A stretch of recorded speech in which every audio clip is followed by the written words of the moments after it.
So the third issue is, what are you selling? So can you actually sell what you need to? In the context of a franchise, you might not be able to transfer it. In the case of a pub, you might actually have something, it might be very difficult to transfer the lease. Or it might be expiring in a couple of years, something like that. Will all the assets achieve the maximum value from the one buyer? So we've got a fleet, we've got a property, and we've got goodwill. It may be that the staff member can afford to buy the business, but can't pay the proper value for the depot. And it may be that if we sell to a competitor, another logistics business, then they'll actually buy our goodwill at a marginal basis. So they've already got their cost structure, so they're just looking for our contract so they can do some haulage. So they're going to pay us a really good value for that particular element of the business. Then we take the property and we go to a property developer who goes, yeah, that's fantastic. This is a great site. I'm going to pay you top dollars for it. And then we've got all these trucks left over, and it just so happens that someone up in Queensland who's got more contracts than they can actually service with their existing fleet wants to buy the fleet and pay a good value for it. So rather than looking at selling it all to one person or selling it to James, the employee, or whoever it may be a bit creative. That's why I've got this weird looking picture about who you're selling it to and who your potential purchasers are. Are there any assets you want to keep? He might say, well, I'm going to keep the depot and I'm going to lease that to the business. I'm going to keep the fleet and I'm going to lease that to the business or lease that to someone else. And then what else can you offer? Once again, form of restraints. You might agree to work in the business for a period of time. Even things like you might agree to give somebody some upside in what you ultimately sell the property for. I mean, there's a number of ways that you can do that. And so the takeaway there is, don't jump to any conclusions about what you're selling and who you're likely to sell it to. So the fourth thing I say to people when they're looking pre-selling a business is to get into shape. So tidy up your inventory, sell all the stuff that's been sitting around for a long time, because it's going to be reflected. You might sell it cheaply, but it's going to be reflected in good revenue, might even make a little bit of profit on it. Streamline your plant, sell off any stuff, because you're not going to get the value for it if they're not needed, so you might put some money in your pocket from that. Prepare your people, get them on board with the concept, tell them what's happening. Clean up your premises, get the paint can out, get your leases in order. A lot of people, they haven't renewed the lease, so that's been sitting in the drawer for a while.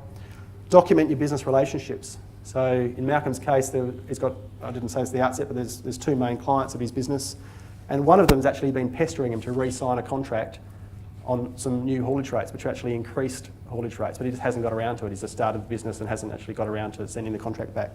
It's those sort of things that you want to have in order. Lock down your IP, trademark your name, because the purchaser's going to say, well, how am I going to be sure that I'm going to have your name? I know that no one else has got it, whatever, but there's nothing here that gives you any right to it. Get your financials up to date. So it's impossible to sell a business when your financials are 18 months old. And in fact, you need to go past the financials that you're receiving from your account. You need to have your management accounts monthly and weekly up to date so that you know exactly what's happening in that business from day to day. But more fundamentally than that, you need to build an alternative to a sale. So this really comes down to the exit strategy, and it's sort of a theme through what I'm talking about, is the reality, even for the listed companies, is that there is seldom more than one or two genuine buyers for your business. And for small and medium-sized businesses, if you've got one, you're lucky. And we're talking genuine buyers here. So in order to create that wonderful thing called competitive tension, you need to create an alternative to a sale, and that's keeping the business and running it under professional management or involving some employees in the business. So that really is part of, a fundamental part of getting into shape, ready to sell your business. So now we get into a little bit more of the technical aspects of how do we structure the sale. So we need to have this is even before we've even started to do a transaction. And there's two ways, which is an asset or an entity, or an asset purchase or a share purchase you might be more familiar with. Very simply, an asset sale is when you sell direct title to the assets that are used in the business, so the plant, equipment, property. An entity sale is when you sell the thing that it's packaged up in. And I'm sure you're all aware of that distinction. So an asset sale, from really both the vendor and the purchaser's perspective, is what I call a clean sale. because what you're transferring doesn't have all that history with it. It's easy for the purchaser to independently verify title to that asset, to see if there's any encumbrances against the assets. It's pretty easy to do. But from a vendor's perspective, an asset sale tends to be, particularly if you've got a company holding those assets, a more complicated sale. And also, as I'll show in the example, when you sell the assets, so we're selling plant and equipment, we're going to realise a nasty thing called a balancing adjustment. And what that means is that if your plant's written down to 2.2 million and you sell it for $3.2 million, there's $1 million of gain on that plant and equipment, which is going to be assessable at full rates, not subject to any discounts, and it's not going to be on capital gains account. So that's one aspect. The other thing is any stock. If you sell stock outside the ordinary course of business, you're deemed to receive market value. So you can argue about what market value is in that context, but you might have an issue of realising some revenue, some profit on your stock that isn't, once again, subject to these discounts. So people talk about discounts and small business concessions for CGT, but the reality is how much of actually what you receive is going to be related to those, to actually capital gains. You've also got to think about stamp duty, and because you're selling assets, you need to think about the GST considerations of whether you qualify for a sale of a going concern or not, and those sort of issues. So that's just an indication of that. So just looking at Malcolm's business just quickly, what I'm trying to illustrate here is on the left-hand side we've got some plant and goodwill. We've got the property, so we've got $7 million of assets at what we've determined to be market value. We've got some business debt, property debt, net creditors. So we're talking about 5.9. So if now we include the property, we're starting to get up, to around the sort of the value that Malcolm's looking to achieve. But on the right-hand side, under an asset sale, the things that it's going to sort of come back and bite him a little bit is the gain on the plant, potential gain on the goodwill.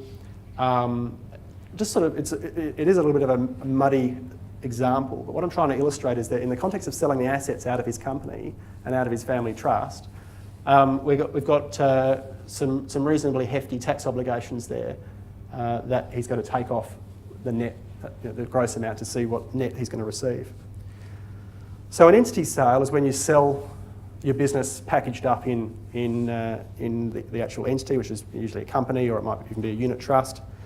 And it is a dirty sale because you're selling all your history with the entity, and any purchaser worth their salt is going to want extensive warranties and indemnities. And then the completion, so when you actually finalise the sale, you need to go through a whole lot of things, because you're not just selling the assets that they're interested in, you're selling all the, potentially your debtors and creditors and a whole lot of other stuff. You might have to restructure some assets out of your entity that you're not selling.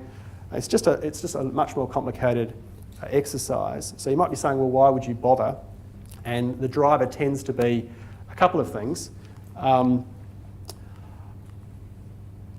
The tax issue is one of them, which we'll go through. But there's also some other businesses that an entity sale might even be preferred from a purchaser's perspective.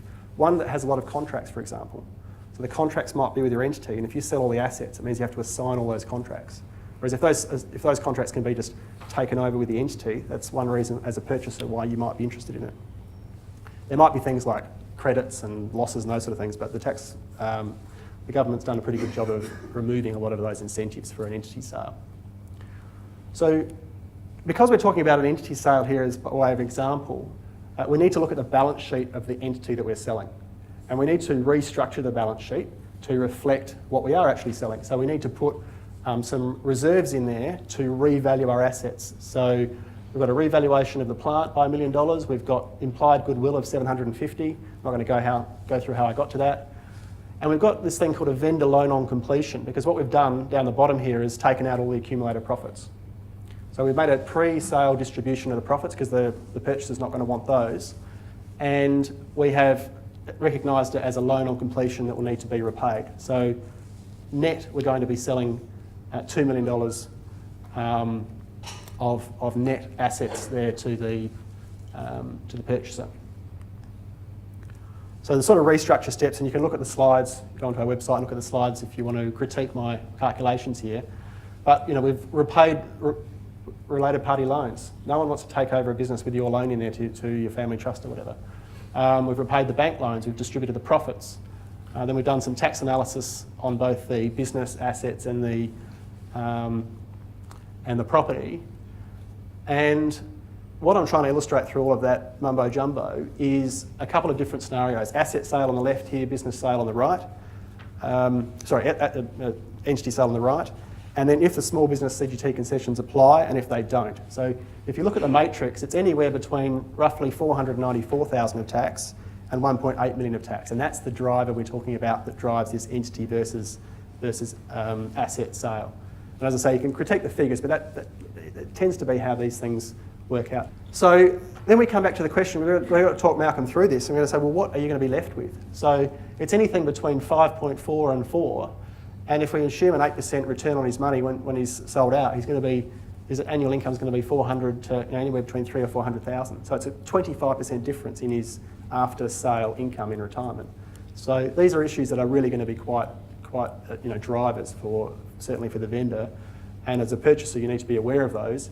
If there's really that much difference, and we've had instances where there's been, because of the concessions and the way things were worked, there was almost a $2 million difference between an entity sale and an asset sale in a relatively small business. And what that means, if I know that before I go into a sales process, is that I've actually got $2 million I can negotiate with a purchaser to make this thing happen, provided that they're happy to accommodate an entity sale versus an asset sale. So it's not really theory, I think. It's something that, and I'm assuming, comes up for all of us.